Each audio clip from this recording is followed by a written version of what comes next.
welcome to another episode of the Thunderstock Show. It's a collection of valuable brainstorms to enhance your life, liberty, and pursuit of property. Today's special guest is a fellow Lebanon County native, also fellow fractional C-suite exec, and a buddy that I like to go and get cigars with from time to time, David Behney. Hey, thank you for having me on. Thanks for coming on. We've done a couple podcasts now. We won't spend too much time in your life story, but what's been new and what's been going on lately on the east side of the county? Oh, all sorts of fun projects. So I think since the last time I was on, we were really pushing the business that I created back in COVID, basically, which was Behney Management Strategies, and really focused that on the fractional C-suite, and primarily at the time CFO. Since then, we've really continued to branch out, doing a little bit more in the operational consultancy side, more of the long-term strategy and business value enhancement aspect of things for companies that are looking to build themselves to eventually go to market or sell internally. There's a couple different structures, but have really been focused on how do you create the most value for the current ownership. Man, I love that topic, and I'm just going to dive right into it. Yeah. I feel like I'm in a decent seat, not just because it's my podcast studio, which I prefer way more than being online, but because I got a little bit of background in mergers and acquisitions, PE, and just got back from the Alex Ramosi Acquisition.com scaling workshop where I joined their FAM, Value Acceleration Method. And why I bring that up is because people that don't know about what goes into making a scalable and then marketable and sellable asset would think that it's crazy that people like you and I are talking this way, especially at our age. Why would you get ready to sell? You're in your mid-30s. Some may say that we both look young. I don't think so. I think we look our age. Hey, I'll take a young compliment, though. Yeah, now I will. This beats the heck out of, look at your gray hair and your beard. But my point in bringing that up is, like, for those of you that are listening that don't own a business or you're thinking about starting a business, I like the idea of starting with the end in mind. And if you don't plan for an exit, then you'll have an unplanned exit. Yeah, I mean, I think that for as much as you can put some energy into it, I mean, it's a good focus to have. What I will contradict a little bit is that I do find a lot of times some of these very successful businesses started out of the basement of their home. And so, I think that you can overplan. So I will say from the entrepreneurial side of things that I think that you want to be able to just proceed forward. Sometimes it's taking the step, taking the leap, and making things happen. So I don't want to preach too hard on like, oh, I should have had this business plan. I should have known what I was going to do 10 years from now. I want to build this and I'm going to have an exact exit. But at the same time, the thing that people should be thinking about is where do I need to have myself 2 years, 3 years, and 5 years from now? What are the things that future me, more mature me, and developed me are going to want to focus on so that I don't begin to drown under the growth of the business? So more frequently what I'm finding, especially on that younger business ownership cycle, is people are just driven. They're like super energized, moving forward. You could not slap them in the face any harder and make them stop doing what they're doing.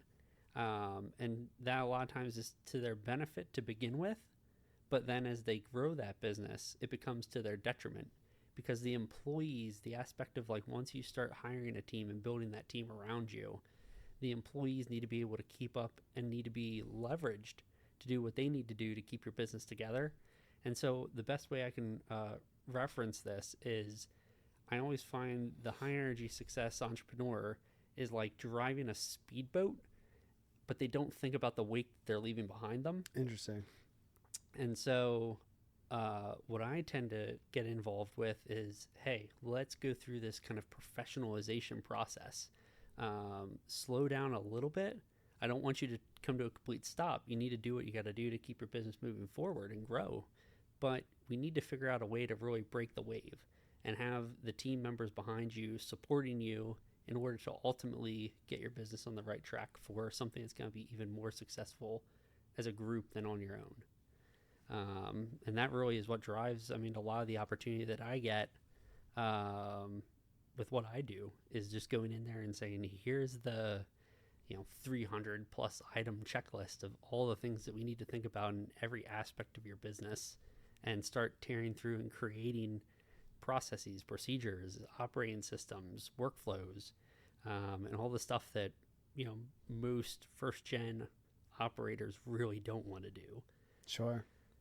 Yeah, it's the analogy with the boat is really interesting. It's like if you want to go fast, do it alone. If you want to go far, do it with help. Yep.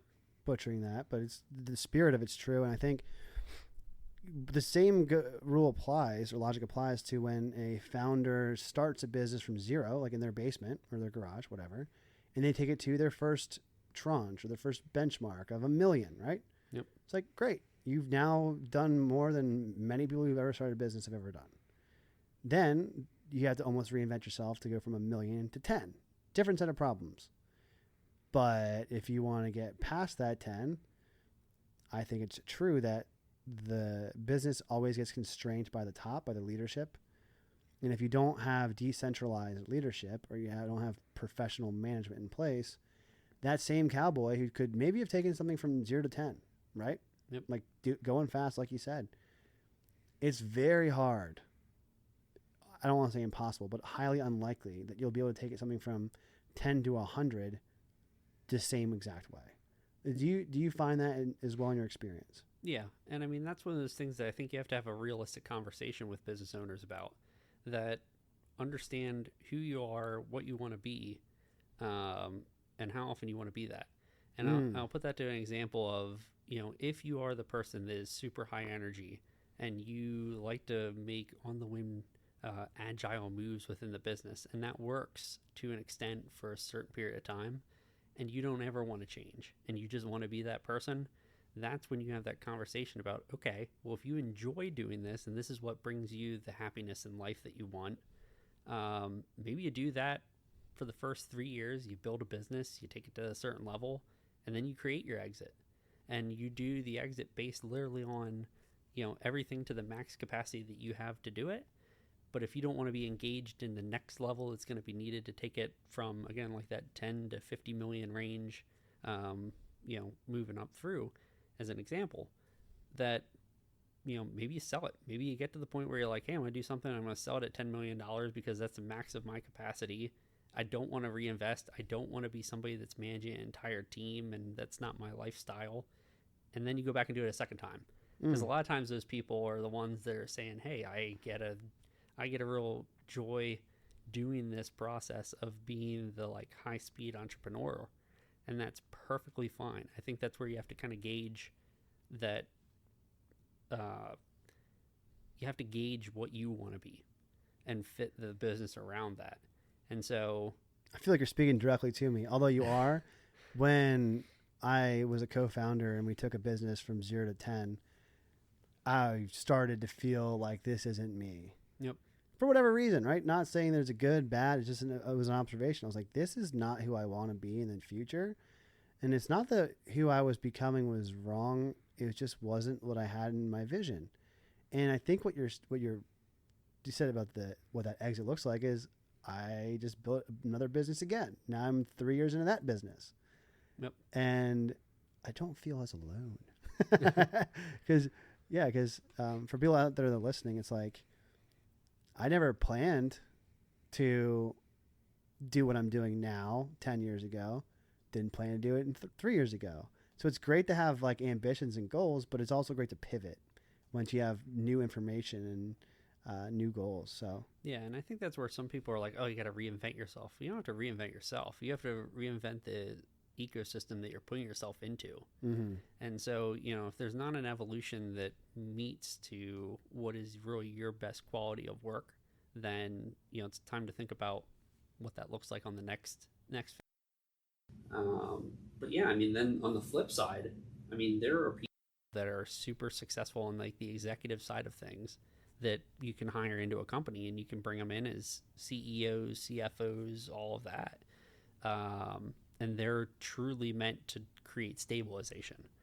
So whereas, we made that speedboat reference. I mean, most of the time when you make a hire to build a business on the larger scale, they end up being somebody that is very conflicting to founders, because rather than being a speedboat operator, it's like driving a cruise ship, and they're focused on size, bulk, moving an entire group of people together, sometimes thousands of people, and driving them in a particular direction. And so now it's a different process.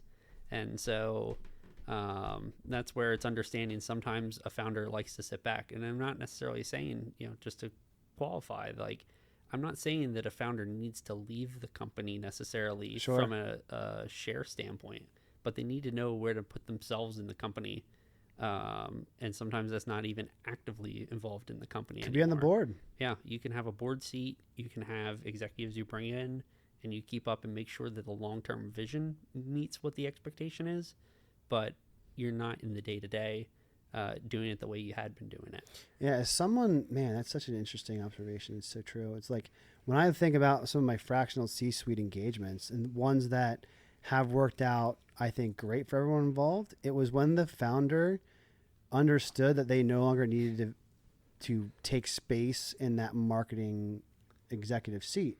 But when they didn't want to detach from the marketing executive seat, they hire me and bring me in, there was almost like a tension that would take place. And it made both of our jobs harder to do, because it's like, there needs to be some mental flexibility and like, hey, this is your new role now that you've filled that role.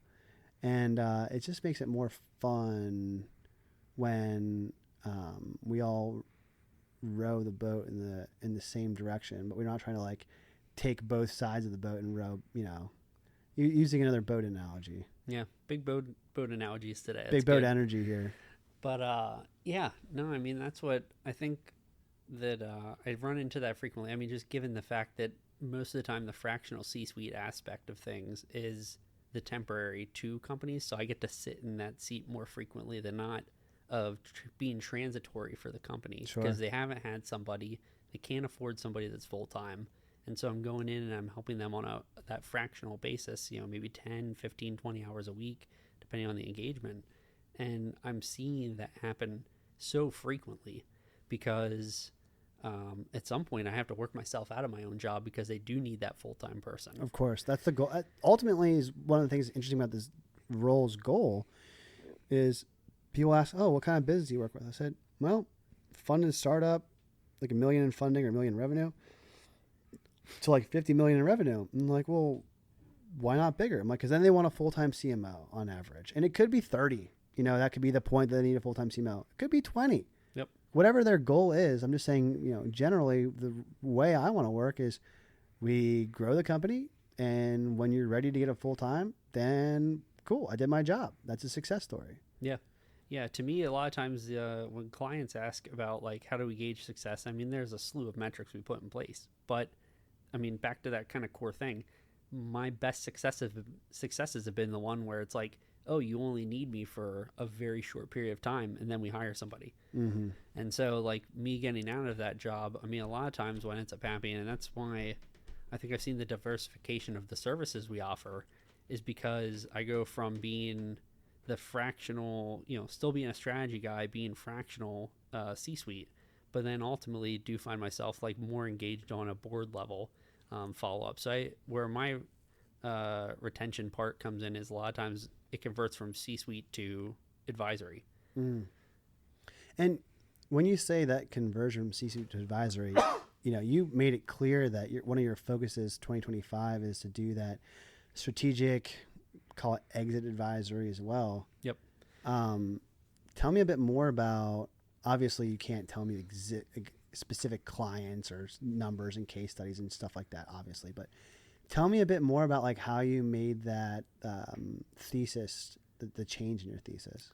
Oh, I have a great way to summarize that, is that I enjoy working with clients, seeing success, and then I just want to see it enough of the way through, which involves a lot of times getting to that sale in order to have the full celebration.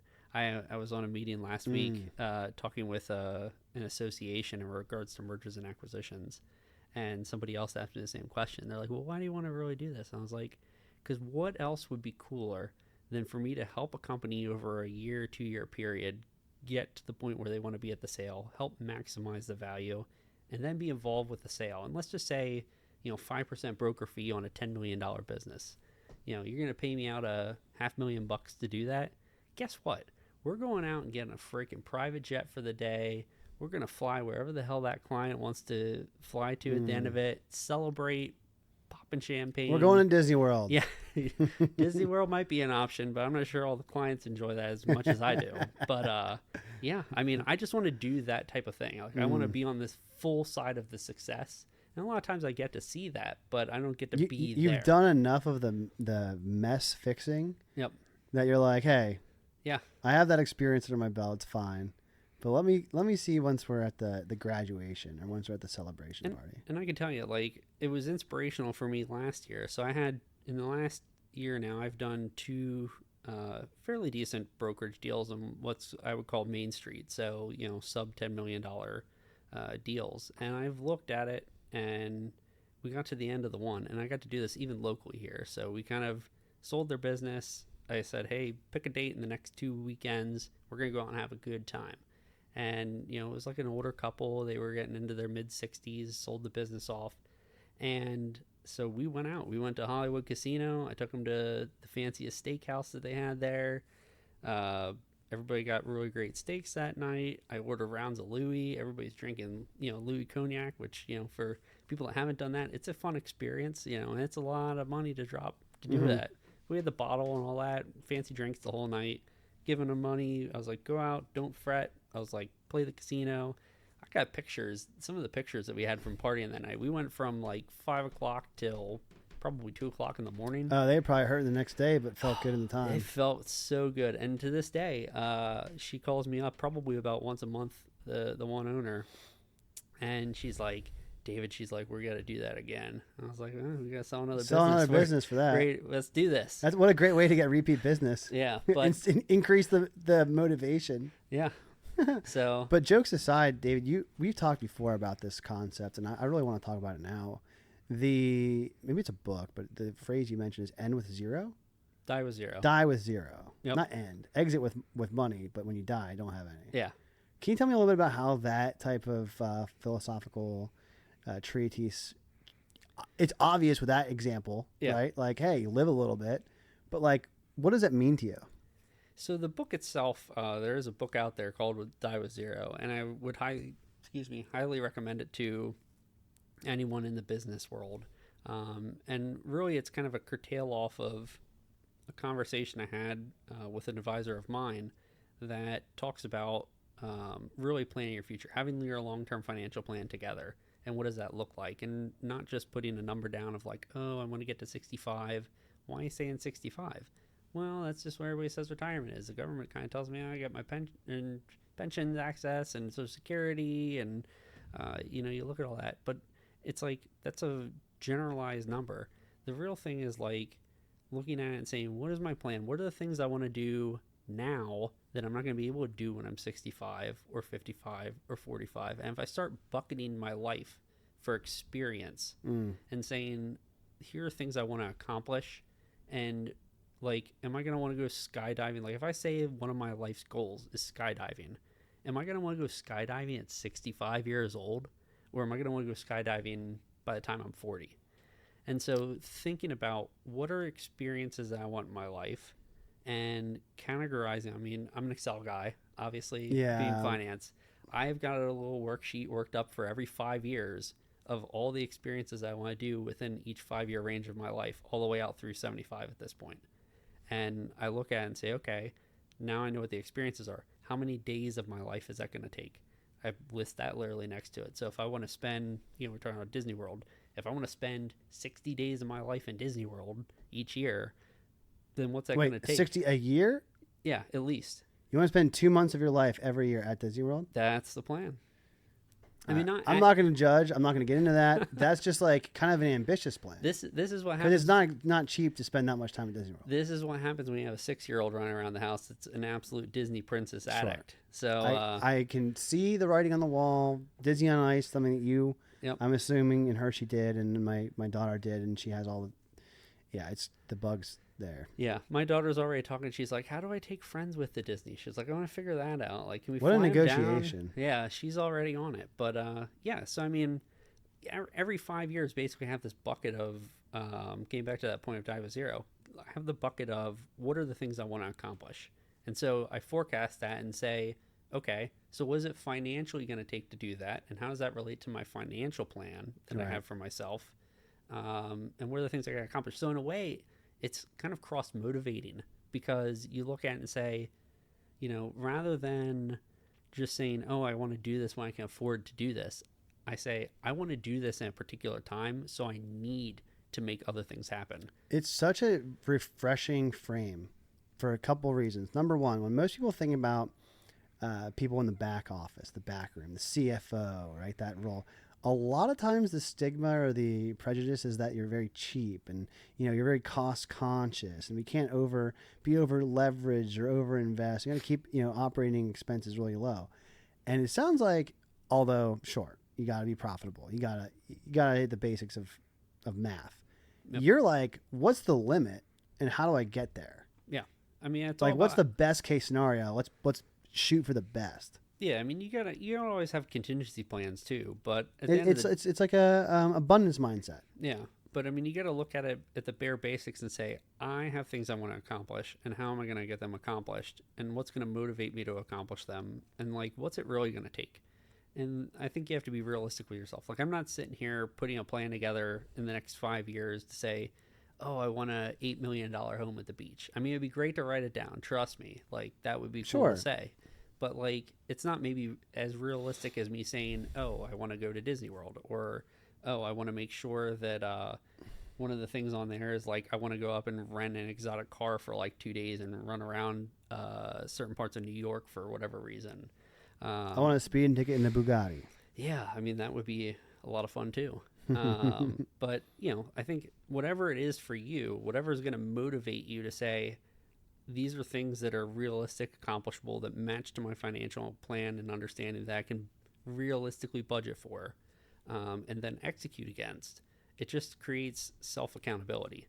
And I think that, when we talk about C-suite, why does C-suite exist? Well, we're here to create strategy, we're here to create accountability, and we're here to create measurement, which leads to accountability. So like, those are the primary focuses of why C-suite exists, to drive those three things in a company. And so I think that if you're not going to do it for yourself personally, like, you're kind of just missing out a good opportunity to run your life in a certain way, like business. So, man, there's a couple ways I can go with this. I'm just going to tell a quick story about going back to the Alex Hormozy and the value acceleration method experience I had. So for those of you that follow my stuff and you also follow Alex, and if you don't, I would recommend doing so.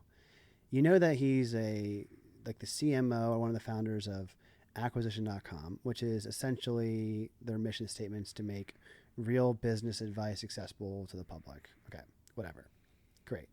But when you get the paid stuff, there's a level of commitment that you get in personal and professional development when you pay for it and you spend the time and you travel to Vegas and you actually do the thing that has an inherent accountability to it. And as someone that, you do this as a service for others, and I've worked in organizations that do this as a service for others, but the majority of people that were sitting in those seats did not have any M&A or PE experience like we can talk about. And when Alex presents, like, hey, if you want to get like the highest tier before you become one of our holdcos, like one of our, not holdcos, but one of our assets that we invest in, it's the value acceleration method, which is essentially semi-private or like group management consulting, where you get these worksheets and this analysis and this feedback and this strategy and direction to reach your financial goals, right? Sounds exactly familiar to what you also do. The thing is that was crazy to these people is that the price ticket was like $40K all in for the 6-month program.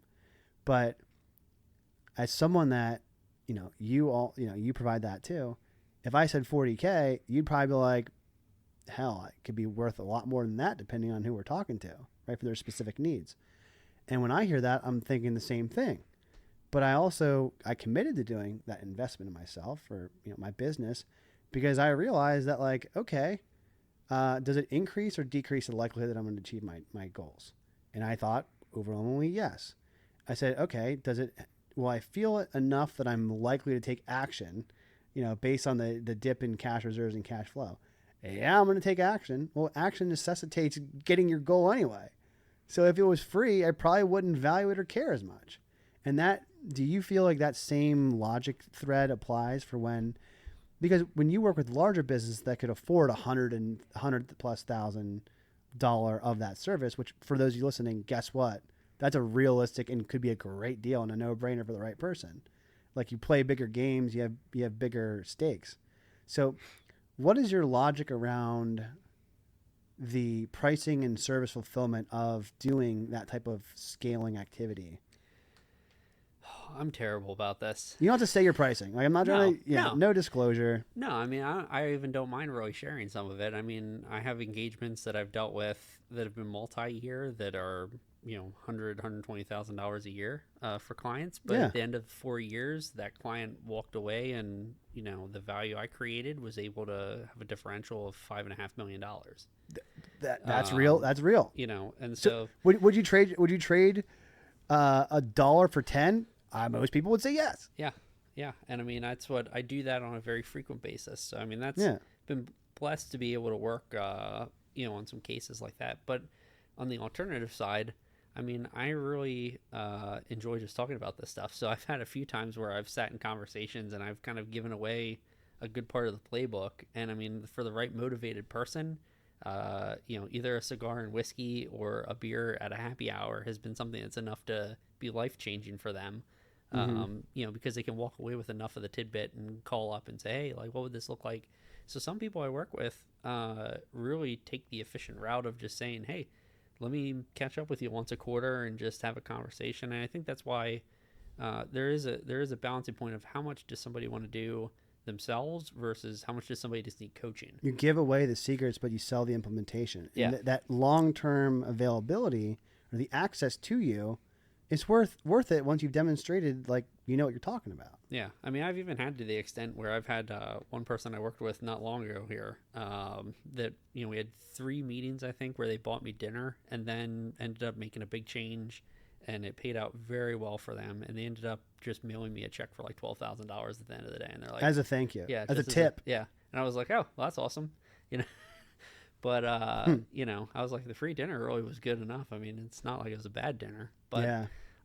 That's just such a great example of like building goodwill though. But I think, you know what I mean? Yeah. And I mean, I think that's a lot of the times why, I look at certain stuff and it's like, it seems, especially in the fractional role, like it always comes off to me like this is so easy. Like it seems like bare basic stuff. But I think it's just a matter of people need motivation sometimes to make it actually happen.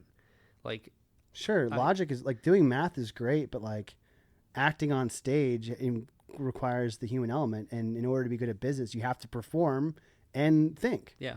I mean, I'll give you the great example here. I'll look straight at your camera for this. If you literally just go to your business and write down the processes and procedures of everything that you and everybody that works for you does and document that, you got 50% of the way better than every other business. Right. They don't even do that. Right? Yeah. I mean, it's the motivation of just do some of the basic stuff. The things that are not that hard to do are often the ones that are most challenging for people to overcome the mental hurdle of like committing the time. One of the most important things I ever did when I was working in private equity had nothing to do with business. I was told to take my last 90 days of checking and credit statements and then write down every expense and then categorize it. Yeah. Like, sure, you could have ChatGPT take the bulk upload and do it for you now, right? Or you could just be like, oh, I'll have my accountant do it. But having the pain of saying, ooh, I spent $20 at happy hour here and it wasn't with a client and that was just for fun. Like, or I spent $3,000 over the course of however long on going to the gun store when I only really needed to do that once or twice, whatever that was for, depending on the individual. So in a certain way, what you do with finance is future casting that. And it's like, hey, we're going to take the pain out of the place where you're at today versus the distance between your goal. You're doing like pain reduction. You're like, I can build a bridge with logic and help you along the way to guide you like a Sherpa up the mountain to get to your future goal. Is that kind of an accurate analogy? Yeah, and I mean, I think that's where a bulk of my time is just guiding people along and saying, hey, this is the same process procedure. Like, you're not special. Every company, I always say 80 to 85%, and statistics say that 100% of the time, I'm really only spitting out true statistics 60% of the time. Right. But, Will Ferrell. Yeah. But, you look at it and it's like, it's just similar stuff. Like, every business deals with the same thing. They have to document, they have to get procedures in place, they have to make the right hires, understand what makes a good hire, and look at it and say, how am I going to have my basic marketing campaigns? How am I going to have my basic sales process? And when you start identifying that and writing it down and looking at it and saying, oh shit, like, I don't know if I'm a, but good, swear. It's yeah, fine. okay. But you look at it, it's like, oh, I should be doing this. I should streamline this. I mean, a little bit. I don't want to get too politicized for your podcast, but a little bit of the whole Doge thing that's going on. Like, I'm a little mixed 50-50, because at the end of the day, all we're really focusing on is like, how do we take processes and cut waste, create efficiencies, and leverage that. And I mean, that's the business environment as a whole right now. I mean, everybody should be focused on, how do I manage my business to the best performance possible? And that happens by writing things down, looking at it, saying, what's the waste? And so 9 times out of 10, I could say that if I actually get a client to actually write down all of the processes and procedures before I even show up to the next meeting, if they send that to me, I can strike out probably 9 out of those 10 things and say, this is complete waste how you're doing this process. And I mean, that's how I create value. So you're like the Elon Musk of Doge, too. Not calling you like Elon, but I don't know if it should be. But the Doge role, which is essentially like to cut waste, is like kind of efficiency. It's a way to look at what you do for companies. It's not political. Yeah. Right. Yeah. Well, what's the downside? Like you said, you don't want to be political, and there's like controversy. Like what's the negative? I mean, I think that you don't do any Roman salutes. One of the things that people haven't really fully understood in how public image versus privatized businesses operate is that a lot of times when you're a private business, you can go in and you can cut slightly into the muscle of a company and then make a rehire.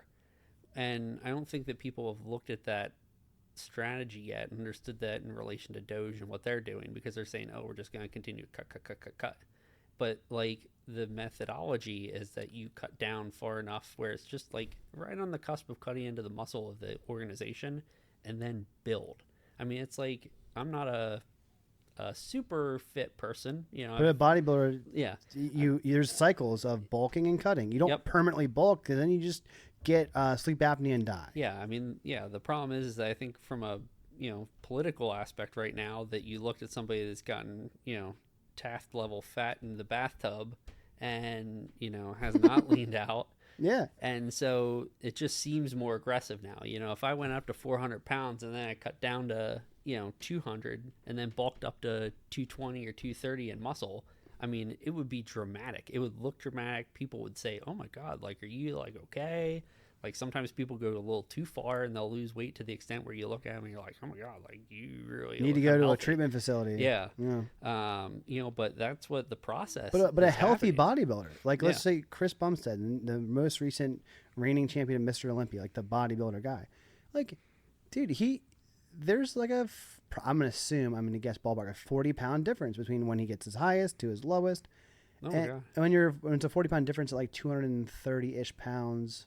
I mean, it's hard not to follow this stuff. I mean, I'm not 100% doing it myself, but I follow it like YouTube. I follow Sam Sulek, and you look at him. Oh, and he what crushed he just his went first through. thing. Yeah. Yeah. I mean, he went through Great the classic, example. and I mean, the dude's super trimmed out. But you're watching all these videos from him like a year ago where he looked like a cloud. Yeah.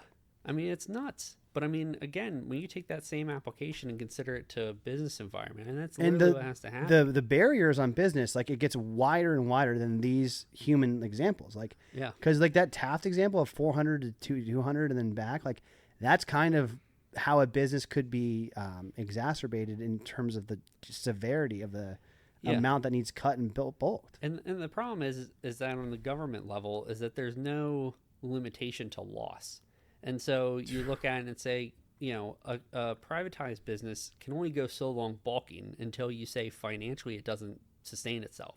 Too bloated, Yeah. much indigestion, whatever you want to call it. Yeah, and so historically in the private sector, you're gonna notice that financially, and you're gonna notice that operationally, and then you're gonna start making a trimming. And so that's a lot of times when you see like the Deloittes of the world and things like that, people start coming in and they're making trimming. What do you do? How do you do it? Mm-hmm. And Office Space. Yeah, I mean it starts happening. That meme. And I don't really get involved with that because I'm on the smaller scale. So a lot of Sure. times you'll never see a small business bloat that far to begin with.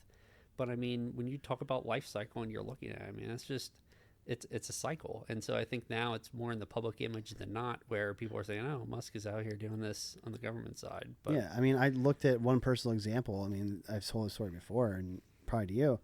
I took a business that was in business for 53 years, and we reduced so much of the waste where it was like profitability increased by like 97%. And the top line also increased by 20 in the same 12-month period. It's like, well, how could you both grow and become way more profitable? It's because we just stopped doing the wrong stuff and started doing more of the right stuff. Yeah, and I mean that simply. I think that's a really good conversation that rolls over into the aspect of business value enhancement prior to a sale. And so kind of rolling back to that theme is a lot of times where I get involved is the coaching aspect and the strategic implementation aspect of saying, okay, like you've done the steps and maybe, and sometimes I get in early enough where I get to still be in that bulky side of the process. Of the top side of the growth side. And you're watching that happen and it's like, okay, like now we really do have to go through a little bit of a lean out, look at the efficiency side of things. And that I just want to clarify for people, when I talk about lean out and efficiency, I think so many times people look at that as you're cutting people, and that's not the case. Like a lot of times it's like, hey, I have, as you were growing your business, you're like, oh, I got this HR platform. Oh, I got this lead generation platform. I got this software platform for CRMs or ERPs. And like, sometimes it's just like, use one. Yeah. Sometimes it's like either that or it's even customizing platforms. Like there is a level where you look at it and say, okay, I'm going to engage somebody to come in here and do Microsoft Dynamics. Sure. And implement, across the board. There's people that do all that. This together. And you end up paying to do that. But at the end of the day, it wraps up all these like mishmash, stew pot of platforms and pulls it together. And that's efficiency. And so, again, just kind of clarifying. Yeah, it's not just this is literally the thing. It's just like people cutting is. Yeah. It's just one of many, many, many items in a balance sheet. Yeah. Like you said before, there's a 100-point checklist that you look at, and one of the things that I liked about the conference I went to was that they take this could be enhanced Monte Carlo simulations and sensitivity analysis and all these like Excel spreadsheet hellscapes, if you will, with all these columns and if this then that. To the nth degree, I'm sure you're familiar with that stuff. And there's a great place for that, right? Yep. Typically, people that love caffeine and anxiety and not sleeping that much, they build these things. But what Alex's team did is they created a one-pager, and it was essentially this. There's like 3 components to evaluation to get kind of accurate ballpark, right? It's number 1, what's your revenue and like what's your EBITDA? Like revenue's the top, right? Yep. And the value adders, they call it, are like, okay, like what's your lifetime LTV of a client? Like how many clients do you acquire and shit like that. Yep. Like the growth part, the bulking part. And then the thing that traditionally I think you do a great, you add value more than the bulk part of, the stages, like what we're talking about for really making it scalable and sellable is the key risk or like detracting negatives, like removing negatives from a business, which could be key man risk or key vendor reliance, or, you have one customer, it's 95% of all your revenue. If they go away, then your business is toast. Those are just examples of that. Yep. And at no point does it say we're going to cut Susie and Sally from the marketing department because we're spending too much on payroll. Like that's not, I want to make that clear to anyone listening when it comes to what value add and creation means from a PE or a management consulting sense. It doesn't need to be that. So yeah, I mean, on the flip side, there are PE companies that just come in and they're like, we got stuff we're cutting out of here, and a lot of times that's because true. Shared services, and so you run into that issue. And I think that maybe moving up further in the conversation of when you get to time get to the time of when you want to sell, understanding the culture of your company and finding the right strategic partner, or whether it's going to be an ESOP or if it's going to be a generational transition. I mean, I've seen generational transitions go sideways so hard. Yeah. Because you get, and this is not a Gen 1 to Gen 2, Gen 2 to Gen 3 type of, differentiator. Doesn't matter where it is. Yeah. But it's one of those like true values of one generation to another and what they're willing to implement. I mean, it is like a change of the guard that happens. And sometimes that can be very beneficial in certain ways if the prior generation had not put a lot of energy into developing the team. But I've also seen it where gens have come in and they're like, oh yeah, I didn't care for this person or that person. They whacked half the leadership team off and literally all Off but of destroyed. An emotional. Yeah, it was more emotional decision making that they weren't really prepared, and unfortunately, had not had the aging maturity, I'll say, to really self-evaluate themselves in relation to the company. Yeah. And those are the instances where I kind of look at the prior generation. It's like, maybe they weren't meant to be CEO. Maybe they should have been some other position in this organization where they could be actively involved as a owner, or not involved. But or not involved. But the many options. Like, it's not just you're in or you're out. Yeah, but I mean, I've seen that on the gen stuff. But yeah, then you look at private equity, or like even sometimes when you do the strategic buyers, you got to understand like who's realistically going to be there and not going to be there in those situations. That's a great point too when you look at the strategic buyers, because oftentimes if a business goes to market before it's ready to sell, before like their true, like, I don't want to say max cap value, but like, reasonable to assess, like there's the best case scenario and then there's the worst case scenario, which is zero, or like worse than zero, you go bankrupt, right? There's a balance between. Yeah. But a lot of times for strategic buyers, if there is too much risk, they'll have an earn-out period for the owner, or they'll have like a convertible note, or they'll have like what do you want to call it? Like other terms. Like, talk about those instances and how you try and navigate those waters in the middle. Earnouts are such a dirty word to me. Because I'll tell you, I mean, 95% of the time, again, fake statistics here, but I'm going to say 95% in your experience. From experience, is earnouts are there as an out for the buyer to essentially not pay money. I mean, they will try to find any which way to not pay an earnout to somebody, even if it's meant with the best of intentions to start, and you want to make it look like it's a good thing for the seller to take the earnout as an opportunity. It's never good, because you're looking at it saying you're devaluing me from the acquisition to begin with, and you're trying to create additional value, but you don't want to really pay me to do that value. Like if you were to an extent where you want to sell your business and the only way for you to sell your company is an earnout, that tells me you're not ready to sell your business, because you have something that you're missing. You Right. got to look at it and say, why did they want the earnout?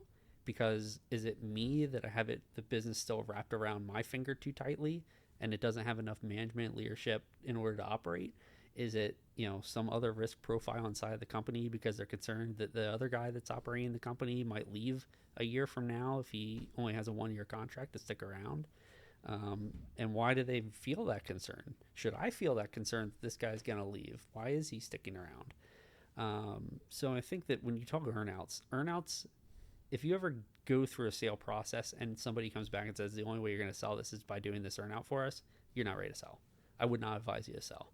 I would stop the process at that point, back up, self-reflect, and say, what do we need to do differently? It also comes down to one of these common monikers in M&A, deals versus or price versus terms, right? One of the phrases I learned early on in my career in this was that you can have your price or you can have your terms, but the others, you got to give some wiggle room on the other side of the table. If you're steadfast on both, then how do you negotiate? It's yes or no, right? Yep. So earnouts, in my experience, again, this is not statistical reflective of the greater market. My experience, I'd rather have the terms. Oh, you want the price? Great. Then do an earnout. How much do you want the price? Oh, you want to keep the price, but you don't want to do an earnout, but you're not going to fix anything to make the value worth it for the risk that we have to take on current day. So you don't want the price. You want the price of the terms. And like that's really hard for people who have never negotiated an M&A deal to come to terms with, because like otherwise they're just like, then the option is no deal, which is fine. I think if I knew what I know now at my age, I would probably not have had the experience because I would have said no to more different things, right? With different buy and sell standpoint. So what are your thoughts on that? Again, maybe some mixed feeling there, because I think that you have to look at this and say, if I'm negotiating on both, I mean, what is the value of the term that I'm trying to negotiate on? And I think this is situational, so it's why I'm just saying, like, I'm not 100% one way or another, but I think that price itself is typically driven by the value that's outlined for the company. So, like, if we're marketing a company that's going to be a $10 million sale, and somebody's coming in and saying, hey, we're only seeing $8 million of value, there's probably a reason why. They're looking at the financials, they're looking at your team, and the things that are non-tangible are going to be the team aspect, or like the product that's being offered, if there's a risk behind the product. But like most of the structure of the organization should be focused around the actual like service side of it, and how are you dealing with customer relationship, how are you dealing with operations, making sure things are being processed. That's where the value of a company really comes in. You watch some of this stuff on, I'll say, Shark Tank or something like that, and you see the companies where it's like, oh, I could go out and make the same product. It's not about the product for some of that stuff. It's about what have you established behind it that creates the value. Is it the operator that started the company and they have a different vision for what's going to be accomplished or how they're going about it? Are they committed to USA manufacturing versus somebody that just outsources to China? Because there's a value that certain people are going to perceive in supply that. chain and yeah. And so I think that most of the deals, when we're talking again about sale price versus terms, should be pretty straightforward. I also think that back to your die with zero, your logic is, well, I know what I want. I have to change my activity, my input to get the output I want. Yeah. Which you're like, hey, you can have the terms and the price as long as you do the things that make it worthy of such. Yeah. Which you're not ready to compromise your vision of the ideal future just for the now, right? Because there's always that component of strategy. People talk about strategy and they think of like, what should I do? And then the second thing they think of is not just what should I do to like invest money in, right? Because that's typically what is associated with doing new things. They think about how much should I spend or how much should I do? Budget, right? What they don't consider often is the timeline. Like, what is a reasonable TTV or time to value? How long am I willing to burn before I need to see the return? How much time and energy of my own am I willing to invest in order to pick this up? I find that to be one of the three components of strategy when I identify it as time. I think time is the most important, but I think of it as like money, effort, and time. Yeah, I mean, I forget. I just saw it online somewhere, one of the Instagram reel deals, and I actually really like some of the stuff that's out there, and I hate some of the other stuff that's out there. But one of the ones that I did like recently was the discussion of deferred gratification or delayed gratification, and I think from a business owner standpoint that's very emphasized, or like can be exaggerated in a way. Like, don't delay it forever. Well, yeah, I mean, to some extent, the reel was like, oh, if you're willing to put in the time and the effort, the energy, and, really grind at it for the next 5 years, you can make a bigger exit. And that's probably a very true statement. Like, if you want to commit your life for the next 5 years of like, I don't give a crap about, family, I don't care about what's going on there, like, and if you have an understanding wife that's going to be like, okay, you do whatever you do, do what you got to do. I don't need to see you. I don't need to see you, for the sake of having a nicer home on the beach someday. That's awesome. But I think that you have to have an understanding. The people that are the stakeholders in you have to have an understanding of what that's going to look like. And I personally think that you should have a balance and you should have this plan. Again, I'm falling back to like just having a plan, sure, and making sure everybody's on board. Because if I wrote into my plan and I went back to my wife and said, hey, you know what, like, you're not going to see me for the next 3 years, and I'm just going to like lock myself in a room for 7 days a week, 20 hours a week. I'll pop out, eat some dinner when you make it, and that's about it. She'd probably tell me like, okay, you do that, but you're going to find somebody else on the other end that's going to support you in the making the meals and doing all that stuff. Like, I'm going to go move my life because that's not what I want. Like, my wife wants my time to an extent. My kid wants my time to an extent. Sure. And so there's certain things that I'm not willing to sacrifice for. And so I think that everybody just has to have kind of an understanding of that. And that also, like you said, time is one of the most incredibly valuable assets because, look, you invested one place to the other, and there's a trade-off, right? You might get that better exit, but you also might lose all your stuff because you're getting divorced. Yeah. So, I've joked with my father a few times. So my father turned 60 this year. Had built a business over the years of his life, and then we ended up exiting in 2017. And I look at him now, and I was like, you know what? Like, if you had just a little bit more energy, you're like the perfect sweet spot where you could do this again for about 3-4 years and do something. Because honestly, you don't have a kid in the house. You don't have to worry about too much.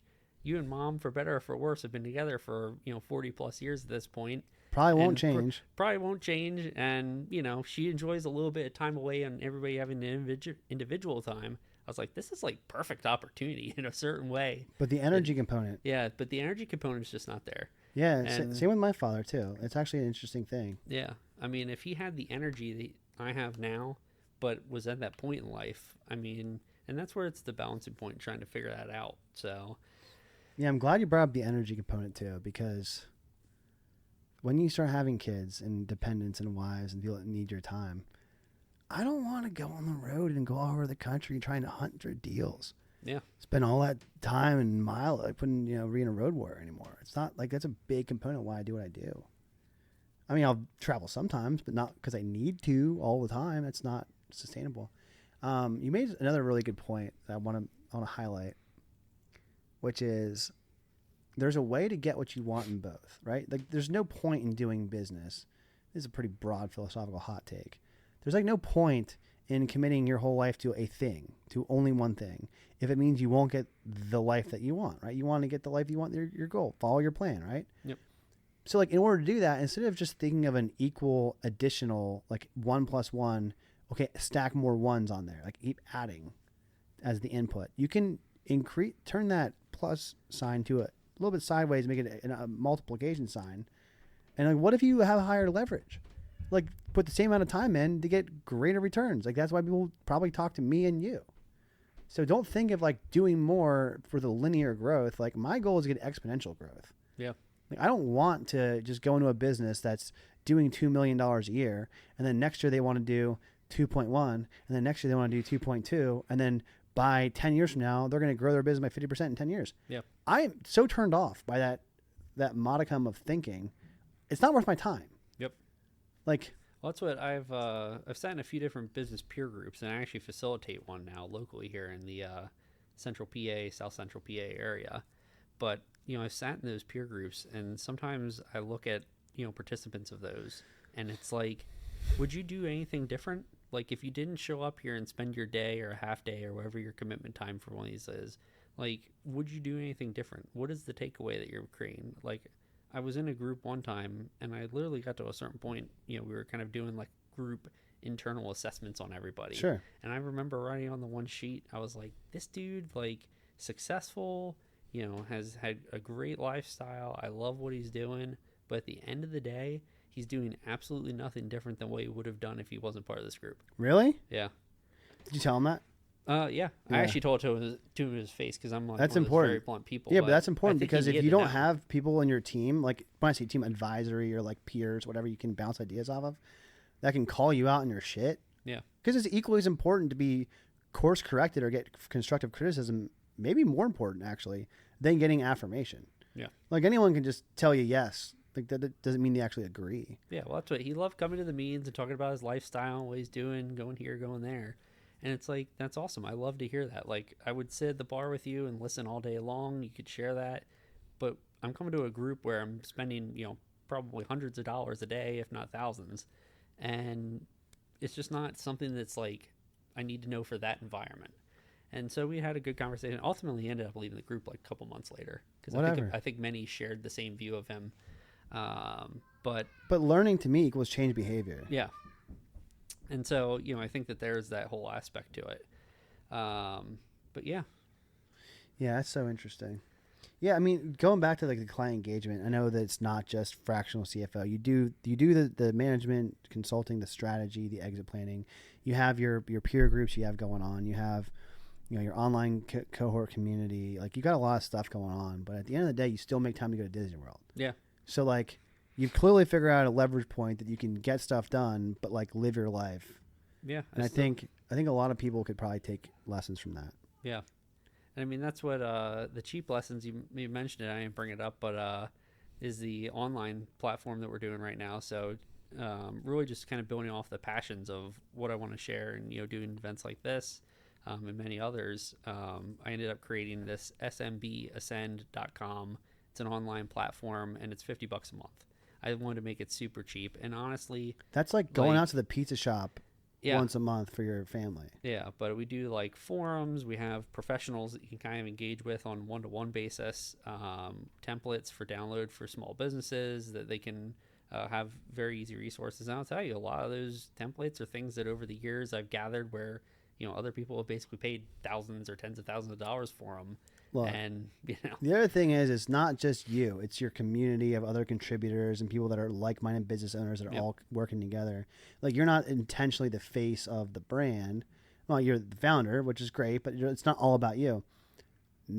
Value neutral statement, not condemning or praising. But Andrew Tate was on a podcast recently, and he has the Hustlers University's online school, and he passionately says, if you don't have $50 a month to invest in getting rich, I don't give a fuck about you. And it's like, I mean, you're worked up and you're kind of right, but like people might, you can get a similar result for a similar price point to also get more quote unquote rich for this by doing SMBSN. And you don't have to, if you don't like Andrew Tate, you probably don't hate the consortium of business people at SMBSN. It's kind of a competitive market that you're not trying to directly compete with, but it's a similar price point and output. So I did want to share that, quick little side story. Certainly not trying to be Andrew Tate, but at the same time, I think that you wouldn't hate driving a Bugatti on the Ottoman. No, I would there drive you Bugatti. agree. I would drive the Bugatti. I'll give him credit for that. But yeah, no, I mean, I think really the whole platform is designed to have a straight business focus. I mean, I try not to get into political stuff, especially on that platform. And really it's just like I just want to see people like social succeed. issues, don't care. Yeah, I mean, again, for me, it's like going back to the whole core of why I'm doing more M&A work this year is like I just want to see success. I like to be around it, be with people, talk about it. So any opportunity that I get, whether that's in person or online, to talk about it and say, hey, like so and so just like closed $1 million deal, that would be awesome. I'd love to see that post fly up, and share that with the rest of the group. Yeah. So for me, it's just really like driving a little bit of like sharing success, sharing the struggles, and then telling people or advising like how do you overcome this and get that from a larger ecosystem than even just myself. Yeah. And one of the things that I can say about, I've known you for a couple of years now is that I can have a conversation with you at the same seat, the same bar, and I can be like, this is the pain in the butt of the month, and this is the challenge. You're like, all right, well, did you think about doing X, Y, and Z? Like, if not, you probably should.